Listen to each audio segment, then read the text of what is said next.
English నేర్చుకుని అనర్గళంగా మాట్లాడాలనుకుంటున్నారా? అయితే వెంటనే కాల్ చేసి రిజిస్టర్ అవ్వండి.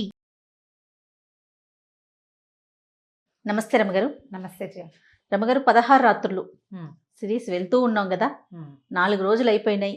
మరి 5వ రోజు దీనిది. ఈ రోజు ఏమైనా కష్టమైన ప్రశ్నను అడిగాడా? ఆవిడ సమాధానం చెప్పారా, చెప్పలేదా? అసలు ఏం అడిగాడు? కష్టం కాదు, క్లిష్టమైనదే అడిగాడా? ఓకే. అయినా కూడా ఆవిడ అక్కడ లాభం లేదు ఆవిడ సంగతి. రామా, పాప ఆ రాజు పరిస్థితి ఏం కాను. సరే, ఇద్దరు కలిసి వెళ్ళేసరికల్లా ఆవిడ సంతోషంగా నవ్వుమొహం పెట్టుకుంది. ఈయన వచ్చేసరికి చక్కటి అలంకారాలు, ఆకుపచ్చటి చీర, నీలం రంగు బ్లౌజు, మంచి మంచి నగలు, ఆకుపచ్చ నీలం కలిసి అసలు ఆ రెండు కాంబినేషన్ ఊహిస్తేనే కళ్ళు జిగేలమంటాయి మనకి. అంత జిగేలమంటున్నట్టుగా ఉంది. ఎన్ని నగలు, ఎంత అలంకారమో, ఎంత సౌందర్యమో. రాజుగారు నిరుత్సాహంగా కూర్చున్నాడు, గూళ్ళు వెళ్ళడేసుకుని దీనంగా చూస్తున్నాడు ఆవిడకేసి. ఆవిడ ఆయన వైపు చూస్తూ దీనిది కేసి చూస్తుంది మధ్య మధ్యలో. కథ చెప్తాడు కదా. సరే, దీనిది కొత్త కథ చెప్తున్నాడు. పూర్వం రూపసింహుడు అని ఒక రాజుగారు ఉండేవారు. ఆ రాజుగారికి పరమాద్భుత సౌందర్యవతులైన 3 రాణులు ఉండేవాళ్ళు. అసలు పూర్వం మొత్తం సౌందర్యమేనా రమగారు? రెండోది లేదు. అబ్బాయిలు సౌందర్యమే, అమ్మాయిలైతే మహా సౌందర్యం. బాగుంది. ఏమిటో మరి కాలక్రమాన సౌందర్యాలు పోయినట్టున్నాయి మనకి. అట్లనే అనిపిస్తుంది. అంటే కవుల వర్ణన కదండి. వర్ణనే. అయితే ఈ మహాద్భుత సౌందర్యవతులు రాజుగారు పొద్దుటిపూటంతా ఆయన రకరకాల రాజవ్యవహారాల్లో ఉన్నా కూడా సాయంకాలం అయ్యేసరికి 3 రాణులతోటి ఆయన ఎప్పుడు మేడ మీద లేకపోతే ఉద్యానవనంలో 3 ఆయనతో పాటే ఉండేవాళ్ళు. ఎవరో ఒకళ్ళతోటి ఉండటము, ఒకళ్ళ వైపుకి వెళ్ళటం ఆ ధోరణి కాదు ఆయనది. 3తోటి చాలా చక్కగా కలిసి ఉండేవాడు.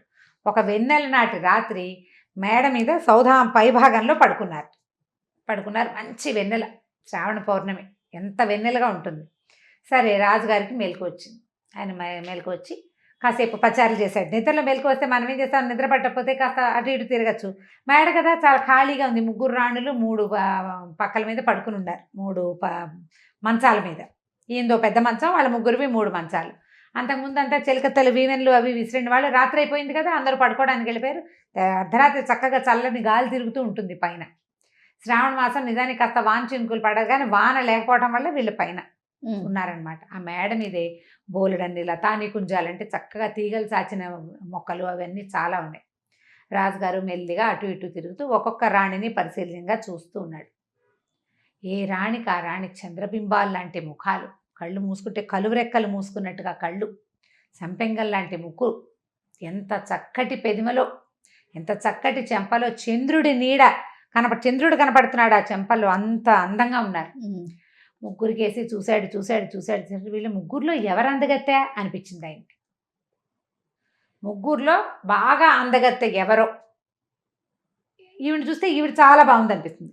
ఆవిడని చూస్తే ఆవిడ ఇంకా బాగుంది అనిపిస్తుంది. ఆవిడ చాలా బాగుంది. 3 ఆవిడ మరీ బాగుంది. 3లో ఎవరు ది బెస్ట్ బ్యూటీ తెలియలేదు ఆయనకి. నిద్రపట్ల ఇంకా మార్చి చూశాడు. పడుకుని ఏమనుకున్నాడంటే, ఇంత పరమాద్భుత సౌందర్యవతులు మన భార్యలు కదా, అందరికంటే అద్భుత సౌందర్యవత ఏదో దాన్ని నెత్తిని పెట్టుకోవాలని ఉంది ఆయనకి. ఆ ఒక్క ఆవిడ్ని అది కుదిరేలాగా లేదు, తెలియటల్లా ఆయనకి. సరే, మర్నాడు పొద్దున మంత్రిగారు వచ్చాడు. పొద్దున్నే ఆయన కొంచెం మంత్రిగారు మనకు మళ్ళీ కొంచెం తెలివైన వాడు అనమాట. మంత్రిగారు గట్టివాడు. సరే, ఈయన రాజుగారు అన్నాడు, మహామంత్రి, ఏదైనా ఒక వస్తువు 3 ఒకేలా ఉన్నాయనుకోండి, వాటిలో అందమైంది మంచిది ఎలా తెలుసుకోవాలండి అన్నాడు. ఏముందండి, వాడక విధానాన్ని బట్టి తెలుసుకోవాలన్నాడు మంత్రి. ఏదైనా 3 తీపి పదార్థాలు, వాటిలలో ఏది మంచిదో ఏది బాగుందో ఎలా తెలుసుకోవడం అంటే నాలుకని బట్టేనండి అన్నాడు. అదేమిటండి, మరి నాకు తెలియట్లేదు, 3 రాణుల్లో ఎవరందగత్తో నాకు అర్థం కావట్లేదు అన్నాడు. మంత్రి గారు గతుక్కమన్నాడు. ఓ నాయన, సమాధానం చెప్తే కొంప మునిగిపోతుంది. ఈయన ఏమన్నాడు, అదో పెద్ద సమస్య ఏమిటి నా మహాప్రభు, 3 రాణులు అందగత్తలే, 3 మీకు అనురూపమైన వాళ్ళు, మీతో చాలా ప్రేమగా ఉంటారు. వాళ్ళల్లో వాళ్ళు కొట్టుకోరు, బంగారు తల్లులు పాపం, పోనీ కొట్టుకోవటం లేదు. మీకు బాగుంది, ఉంచుకోండి. ఎందుకు వచ్చిన ప్రశ్న, అనవసరమైంది కదా. మామూలుగా చూడండి, అన్నం తిన్నాక ఒక రకం స్వీటు తిందామనిపిస్తుంది, స్వీటు. అదే స్వీటు అన్నానికి ముందు తింటే అన్నం పోతుంది. ఓ స్వీటు సాయంకాలం వేళ తింటే బాగుంటుంది, ఇంకో స్వీటు రాత్రి వేళ తింటే బాగుంటుంది. 3 మనకి ఇష్టమే. మన 3 రాణులు కూడా అంతే, వాళ్ళు 3 అందమైన వాళ్ళు. మీరు ఎవరితోటి ఏ రోజుకి మీకు వాళ్ళతో గడపాలనిపిస్తే ఆ రోజు మీరు వాళ్ళతో గడపండి హాయిగా సంతోషంగా, మిగిలిన వాళ్ళిద్దరు ఏమనరు. సరిసమానంగా చూసుకోండి మహాప్రభు. ఎందుకు వచ్చిన ఈ సమస్య అంటే ఒప్పుకోలే రాజు. ఆయనకి అదొక పెద్ద బృహత్తర కార్యక్రమంలాగా ఎట్లా వీళ్ళలో అందగత్తి ఎవరో కనుక్కోవటం. దాసీలను అడిగేవాడు. ముగ్గురు సమానంగా ఉన్నారని వాళ్ళు తెలివిగా. కొంతమందికి ఒక్కొక్కళ్ళు నచ్చుతారు, నచ్చినా చెప్పటల్లా, ఎవ్వరూ చెప్పల. ఎందుకంటే అనవసరమైన మాట అని ఎవ్వరూ చెప్పలేదు. చెప్పకపోయేసరికల్లా సరే ఏమైంది, ఈ రాజుగారు రోజు అదొక ప్రోగ్రాం కింద ఈ మంత్రిని అడిగేవాడు. ఎలా తెలుసుకోవాలి, నువ్వు తెలివైన వాడివి, నువ్వే కదా నా బ్రెయిన్వి, నువ్వు కదా చెప్పాలి. మంత్రికి విసుగుపెట్టింది. తర్వాత ఏమన్నాడంటే, అది కాదండి, కాంతిగ్రాహుడు అని ఒక ఆయన ఉన్నాడు. ఈ కాంతిగ్రహుడు ఏంటంటే వీడు చాలా అత్యద్భుతమైన తెలివితేటలు కలవాడని, సౌందర్యాల్లో గొప్ప సౌందర్యాన్ని గుర్తుపట్టగలడని ఆయన గొప్ప పేరుంది. ఆయన వజ్రాల్లో గొప్ప వజ్రాన్ని తీస్తాడు, ముత్యాల్లో గొప్ప ముత్యాన్ని తీస్తాడు. అట్లా సౌందర్యవతుల్లో కూడా గొప్ప సౌందర్యాన్ని తీస్తాడు. ఆయనతో మాట్లాడదాంలేండి అన్నాడు. ఆ కాంతిగ్రహుడు ఎక్కడికో వెళ్ళి ఇప్పుడు ఈ ఊళ్ళోనే ఉన్నాడు. ఉండేసరికి రాజుగారు కాంతిగ్రహుడికి కబురు చేశారు. కబురు చేసి మా ముగ్గురు రాణుల్లో ఎవరు అందగత్తలో, ఇప్పుడు మా ముగ్గురు రాణుల్ని చూడండి అని అన్నా, లేదా రాణులు మీరు వచ్చి వీళ్ళ ముందు నుంచోండి అంటే రాణులకు అవమానం కాదు, వాళ్ళు ఏమనుకుంటారు, ఎట్లా చేయాలి. పైగా ఈ విషయం కోసం వాళ్ళని ఎవరినో పిలుస్తున్నామంటే వీళ్ళు ఎట్లా రియాక్ట్ అవుతారు. ఇప్పటిదాకా బాగా బంగారు తల్లులుగానే ఉన్నారు, రేపొద్దున అమ్మశక్తులుగా మారచ్చు వాళ్ళు, హత్యరియని పోటాడితే. అందుకని ఏమన్నారు, అలా కాదండి మంత్రి గారు చెప్పాడు, అట్లా కాదు, మనం కాంతిగ్రహుడిని పిలుద్దాం, ఆ సమయానికి ముగ్గురు రాణులు ఆయన ముందు నుంచి వెళ్ళేలాగా చూద్దాం, వాళ్ళలో ఒక ఆవిడని ఆయన గుర్తుపడతాడు అని చెప్పాడు. సరే బాగానే ఉంది. కాంతిగ్రహుడు వచ్చాడు, కూర్చున్నాడు. రాజుగారు, కాంతిగ్రహుడు, మంత్రి గారు ఏదో పిచ్చాపాటి మాట్లాడినారు, పలహారం సేవించారు. పెద్దరాణి గారు వచ్చింది, వెళ్ళింది. ఆవిడని చూసి ఆయన ఇట్లా చూసి ఊరుకున్నాడు. రెండో రాణి గారు వస్తే అట్లా చూశాడు ఆశ్చర్యంగా. మూడవ రాణి రాగానే ఈయన కొంచెం జలధరించినట్టుగా ఉంది ఈయన ఒళ్ళు. ఎక్కువ అంటే అని గతుక్కుమన్నాడు అనమాట. ఒకసారి ఉలిక్కిపడ్డాడు, అంటే ఒక ఎక్సైట్ అయ్యాడు, అది కనపడింది. సరే అయిపోయింది. రాజుగారు అడిగారు, ముగ్గురు రాణులు నీ ముందు నుంచి వెళ్ళారు కదా, వీళ్ళు ముగ్గురులో ఎవరు అందగత్తో చెప్పమన్నాడు. వీడు గతుక్కుమన్నాడు. ఎవరు అందగత్తో చెబితే ఏమవుతుందో, నా భార్యలను చూసావా అంటాడేమో రాజు. ఒకటి పోనీ ఒక ఆవిడ బాగుందంటే మిగిలిన రాణులు ఇద్దరిని రాజుగారు వదిలేస్తాడేమో.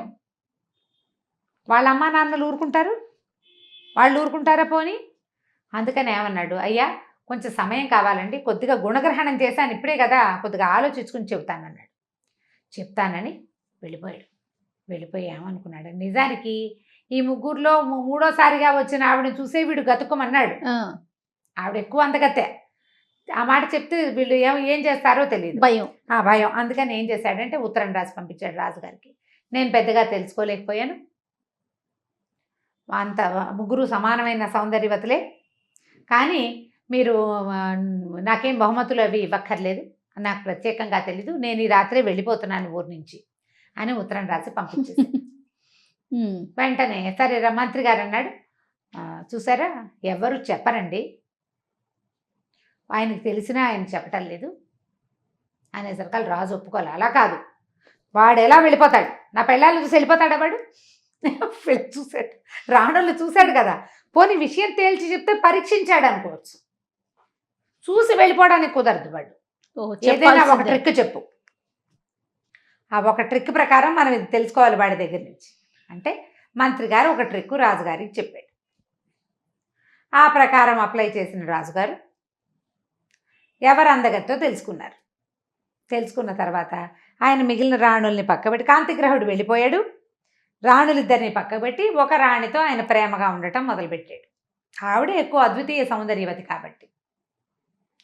ఈ మిగిలిన ఇద్దరు రాణులకి తెలిసింది ఈయన మనతో సరిగ్గా ఉండట్లేదు. ఇదివరకు ముగ్గురిని సమానంగా చూసుకునేవాడు ముద్దుగా, అందుకని కొట్టుకునేవాళ్ళు కాదు. ఇప్పుడు వీళ్ళిద్దరికి అసలు రాకుండా, వాళ్ళని తన దగ్గరికి పిలవకుండా ఈవిడ దగ్గరికే వెళ్తాడు, ఆవిడే ఆయనతో పాటు తిరుగుతూ ఉంటుంది. నెలలు గడిచే కొందికి రాణులిద్దరికి ఒళ్ళు మండిపోయింది. ఒళ్ళు మండి విషప్రయోగం చేయించారు ఆ రాజుగారికి ప్రీతమురాలైన రాణి మీద. ఆవిడ మరణించింది. రాజు కోపించాడు, రాణులిద్దరిని జైల్లో పెట్టించాడు. ఈ దిక్కుమాలిన ఐడియా వల్ల ఆయనకి ప్రీతమురాలు అందగత్తె అయిన భార్య ఏమో పోయింది, దగ్గరగా అంత ప్రీతములు అంత అందగత్తెలు అయిన అమ్మాయిలు ఇద్దరు వెళ్ళి జైల్లో కూర్చున్నారు. మంత్రి గారు ఇక ఇంకేం చేస్తాడు, రాజుకు ఒక సాధారణ స్త్రీని తెచ్చి వివాహం చేసి ఈవిడతో ఉండండి, మీకు ఇదే సరిపోతుందని చెప్పాడు. ఇక్కడ ఆపాడు మన దీనిది. ఏ ట్రిక్ తోటి కాంతిగ్రహుడు దగ్గర నుంచి ఎవరు అందగతో సర్వోత్కృష్ట సౌందర్యవతి ఎవరు అనేది తెలుసుకున్నారో చెప్పమన్నాడు. మంత్రి గారు ఒక ట్రిక్ చెప్పాడు, చెప్పాం కథలో. రాజు అది ఇంప్లిమెంట్ చేశాడు, అది కూడా చెప్పాం. ఏం ట్రిక్ చెప్పాడో మనం చెప్పలే, దీనిది చెప్పలేదు. ఏ ట్రిక్ ప్రకారం కాంతిగ్రహుడికి మనసు దోచిన అత్యద్భుత సౌందర్యవతిని రాజు తెలుసుకున్నాడు. ఆవిడ ఒక్క క్షణం కూడా ఆలోచించలే, సమాధానం చెప్పేసింది. ఏం చేశాడు, ఏం చేసుంటాడు? ప్రేక్షకులు ఎవరైనా చెప్పగలరా? నీకు ఇంతకు ముందు కథలో అదేముంది సమాధానం అనిపించింది, ఏది ఇప్పుడు చెప్పు. ఇప్పుడు అనిపించట్లేదు రమ్మగారు. ఇది టఫ్. ఏం చేసుంటారు? 3 రాణుల పేర్లతోటి 3 ఉత్తరాలు రాసి పంపించారు కాంతిగ్రహుడికి. నువ్వు మాకెంతో నచ్చావు, నిన్ను కలుసుకోవడానికి మేము సిద్ధంగా ఉన్నాం, ఫలానా సమయానికి రమ్మని 3 రాణులతోటి 3 ఉత్తరాలు రాయించి పంపించారు. ఈయన ఒక రాణిని చూసి ఊరికే చూసి ఊరుకున్నాడు, రెండో ఆవిడని చూసి కొంచెం ఉత్సాహపడ్డాడు, అంటే కాస్త చూశాడు ఆసక్తికరంగా. మూడో ఒక ఆవిడని చూసి మాత్రం ఈయన కొంచెం ఎక్సైట్ అయిపోయాడు. ఈయన ఏమనుకున్నాడు, వీళ్ళిద్దరి సంగతి మనకెందుకు, మనం ఎవరిని చూసి ఎక్సైట్ అయ్యాడు, ఆయనకి ఆవిడే మహాద్భుత సౌందర్యవతి, మిగిలిన 2 సౌందర్యాలే, కానీ పరిగెత్తి దూకేసి కావలించుకుందాం అనిపించలా. అనిపించిన ఆవిడ ఉత్తరాన్ని ఫాలో అయ్యి అక్కడికి వచ్చాడు కాంతిగ్రహుడు. మంత్రి పల్లె తెలివైనడు. ఏ ఉత్తరాన్ని చూసుకుని అతను ఏ ప్రాంతానికి వచ్చాడో ఆవిడ అత్యద్భుత సౌందర్యవతి అని వీళ్ళు తెలుసుకున్నారు. తెలుసుకుని రాజుగారు ఏం చేశాడు, రాణులిద్దరిని పక్క పెట్టి ఈవిని పట్టుకున్నాడు. కాంతిగ్రహుడు పారిపోయాడు. అక్కడికి వెళ్ళాడు, వెళ్తే అక్కడ ఎవరు లేరు. కాంతిగ్రహుడికి ఏదో జరుగుతోందని అనుమానం వచ్చి పారిపోయాడు అక్కడి నుంచి. వాడికి బహుమతి ఏమి ఇవ్వలే వీళ్ళు, కానీ సమాధానం మాత్రం తెలుసుకున్నారు. చెప్పేసింది అంతే కదా. ఇంకా అంచేత కాంతిగ్రహుడు ఎవరిని ఉత్తరాన్ని ఫాలో అయ్యి అక్కడికి వెళ్ళుంటాడో ఆవిడే మహాద్భుత సౌందర్యవతని రాజుగారు తెలుసుకున్నాడు. ఆ రాణితోటి ఆయన ఎక్కువ ప్రేమగా ఉండి మిగిలిన వాళ్ళిద్దరిని ఇచ్చేశాడు. ఈ ట్రిక్ ప్లే చేశారు. అందువల్లనే అతని కాంతిగ్రహుడు సమాధానం దొరికేసింది. అతను చెప్పకపోయినా అతని క్రియ వల్ల, ఏమంటారంటే అతని తల ప్రవర్తన వల్ల వాళ్ళకి తెలిసిపోయింది.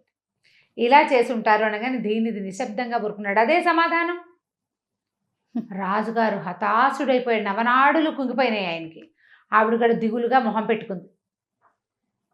వీడి కథలు అన్నీ చెప్పేస్తున్నాను నేను, ఎలాగరని చెప్పకుండా ఉండలేదు ఆవిడ. తనకు తెలిసిపోతుంది. సమాధానం తెలిస్తే చెప్పవలసిందే, తప్పకుండా కుదరదు. దిగులుగా మొహం పెట్టుకుని రాజుగారి వైపు వెనక్కి తిరిగి చూసుకుంటూ వెళ్ళింది. ఈయన బిక్కమొహం వేసుకుని కూర్చున్నాడు. దీనిది బలవంతంగా లేవదీశాడు రాజుని. లేవయ్యాలే, ఇంకా 10 రోజులు ఉన్నాయిలే, రోజు వచ్చి ఆవిడని చూసే అవకాశం దొరుకుతుంది కదా నీకు, చెప్పు. ఓకే. ఆవిడ ఓ ప్రశ్న ఓ సమాధానం ఉంటే చచ్చేవాళ్ళం. 16 రోజులు పెట్టింది, 16 రోజులు ఓడిపోయాం. ఇన్ని రోజులు అసలు మనం ఊహించామా ఆవిడని చూస్తూ ఉండగలమని? నువ్వు ప్రతిరోజు చూడగలుగుతున్నావు, మరోసారి మళ్ళీ చూద్దు కానీ లేచి రావయ్యా అని రాజుగారిని దీనిది లేవదీసుకుని తీసుకుపోయాడు. వాళ్ళ రాజుగారికి అన్నం సగమే సహించింది, సగం అన్నం తిన్నాడు. సగం రాత్రి మెలకుగానే ఉన్నాడు ఆ ఫోటో చూసుకుంటూ. పడుకున్నాడు. ఎట్టకేళ్ళకి తెల్లవారు 5ంటికి పడుకున్నాడు, 7ంటికి లేచాడు. 2 గంటల నిద్ర. పాపం నిద్ర మొహంతో అలాగే ఉన్నాడు. మెల్లిగా వ్యాహ్యాలు అవి ఇవి తిరిగారు. సాయంకాలం కోసం వేచి ఉన్నాడు.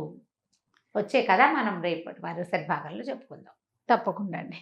నమస్తే. నమస్తే.